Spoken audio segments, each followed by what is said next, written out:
Hey guys, it's Wednesday, February the 2nd, 2022.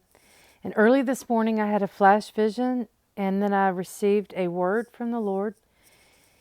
And I just want to come here and share this with you guys. I've been praying on this all day. I cannot get this vision out of my head. And I've asked the Lord for a interpretation of what I saw. The message that I received is pretty self-explanatory. And when I got the vision and then this word, they came back to back. But it didn't seem like they went with one another. But God showed me through Scripture that, yes, they do go together. So I want to share with you this flash vision that I received. And then I want to give you the word that I was given. And then I'm going to share with you the interpretation that He's given me of this and the scriptural confirmation.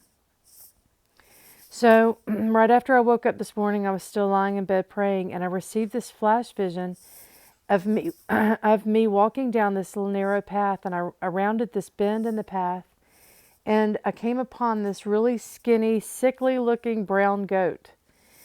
And the brown goat had a red leash around its neck, and the end of the leash was tangled up in the roots of a large tree that had fallen over. The top of the head of this goat was covered in ice, from the top over across the ears and down over its eyes. So as I rounded this bend and I saw this little brown goat with its leash all tangled in these roots and this ice on top of its head, it looked so pathetic. My heart just went out to this little goat, and then that's when the vision ended.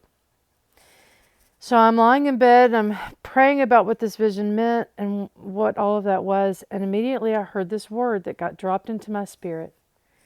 The Lord said, "When my fire falls, those who think I am a cruel and vengeful God will run away. Only those who truly know me, that I am loving, merciful, and kind, will run toward my fire."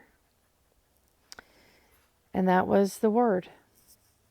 So I was praying on this vision of the goat and the roots in this fallen tree and the ice on its head. I was praying about the word that God had given me, and they didn't seem to really go together.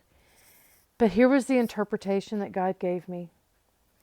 We know now that there's been a separation of the sheep and the goats that have been taking place for some time, it seems. Jesus gives us a reference to this in Matthew 25.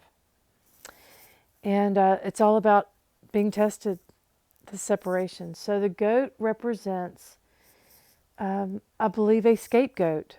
The fact that it had this red leash on it, I was given the word scapegoat in that interpretation, and that's a reference from Leviticus 16. God told me that the large fallen tree represents Babylon, and that the goat is tangled in these roots of the tree that has fallen. All right, the ice on the goat's head that covered the top and across the ears and eyes, it represents a blockage of the goat's mind, eyes, and ears. So like how we would refer to an ice block, that was a perfect way to convey a blockage of the goat's mind and hearing and sight with the ice. So it represents a blockage there. And then he goes on to interpret the fire. He says, when his fire falls, these that represent the goats will not be able to see, hear, or understand what is happening. They will not be able to go to the fire even if they wanted to, because they are tangled in the roots of Babylon, which, like the tree, is fallen. And that's what he gave me for the interpretation.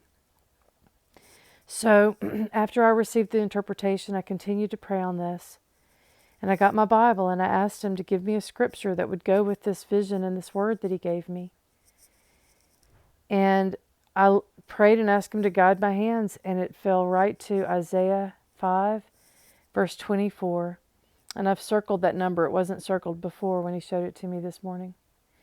And that scripture says, "Therefore as the fire devoureth the stubble, and the flame consumeth the chaff, so their root shall be as rottenness, and their blossoms shall go up as dust, because they have cast away the law of the Lord of hosts, and despised the word of the Holy One of Israel."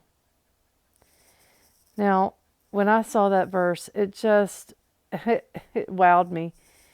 because I had the word of the fire and I had the vision of the roots with the goat. And here's the description right here. Guys, I'm not looking for any more verses that talk about the importance of God's commandments or his law. It's just that he keeps showing me these things. And he keeps giving me these downloads and these words and visions and things. So you just look right there. They have cast away the law of the Lord of hosts and despised the word of the Holy One. Now, lest you think that this is some reference to someone in the Old Testament or his people back in those days, if you look through the rest of chapter 5 of Isaiah, it talks about, in verse 26, and he will lift an ensign to the nations from far, and will hiss, which means to whistle, unto them from the end of the earth. And behold, they shall come with speed swiftly. None shall be weary nor stumble amongst them. None shall slumber nor sleep. Neither shall the girdle of their loins be loosed, nor the latchet of their shoes be broken. Whose arrows are sharp and all their bows bent. Their horses' hoofs shall be counted like flint, and their wheels like a whirlwind. Their roaring shall be like a lion. They shall roar like young lions, yea, they shall roar, and lay hold of the prey, and shall carry it away safe, and none shall deliver it. In that day they shall roar against them like the roaring of the sea. And if one look unto the land, behold darkness and sorrow, and the light is darkened in the heavens thereof. Do you see this? This is a reference to the last days. All right, we know this because we can go over here to Joel 2, and we can see right here where this is a description of the Joel 2 army. Look right here, okay? The earth shall quake before them, the heavens shall tremble, the sun and the moon shall be dark, and the stars shall withdraw their shining. So in Isaiah 5, it talks about that the heavens, the lights in the heavens will be dark. This is a reference to the Joel 2 army, I believe, right there in Isaiah 5. I'd never seen that before. We also see over in Micah chapter 4, verse 13, Arise and thresh, O daughter of Zion, for I will make thine horn iron, and I will make thy hoofs brass. And thou shalt beat in pieces many people, and I will consecrate their gain unto the Lord, and their substance unto the Lord of the whole earth. So we see over here again in Isaiah 5, up here in verse 28, it's talking about their horse hooves shall be counted like flint. I mean, these things are all, they seem to be metaphors, but we're seeing a description of the same things, I believe. And then, of course, we've got over talking about the light in the heavens shall be darkened. Here we are in Matthew 24, and he's referencing here, immediately after the tribulation of those days shall the sun be darkened, and the moon shall not give her light. So this scripture here in Isaiah 5 that is given to me this morning to describe the vision of the goat tangled in the fallen roots of Babylon is also a reference to the last days.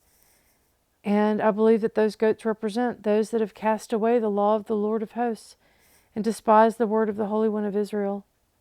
And that the fire that is going to come down, this is a reference to an event that's soon to be taking place, I believe. I don't think that this is going to be some metaphor of something. I believe that God's fire will fall, and those with the oil in their lamps will be able to receive his light upon us. Isaiah 60, 1-3, Arise and shine, for thy light is come, and the glory of the Lord is risen upon thee. For behold, darkness shall cover the earth, and gross darkness the people. But my light shall arise upon you, and my glory shall be seen upon you. And the Gentiles shall come to thy light, and kings to the brightness of thy rising. We need to be ready for this, guys, and just do not be afraid. Run toward the fire. When you see these events unfold, and if this event truly is about to take place, just know that he is for you, that the Father loves you, and that there's no reason to be afraid. So I hope this blesses someone out there. That was my vision and word for today. And I hope it blesses you. Have a great evening.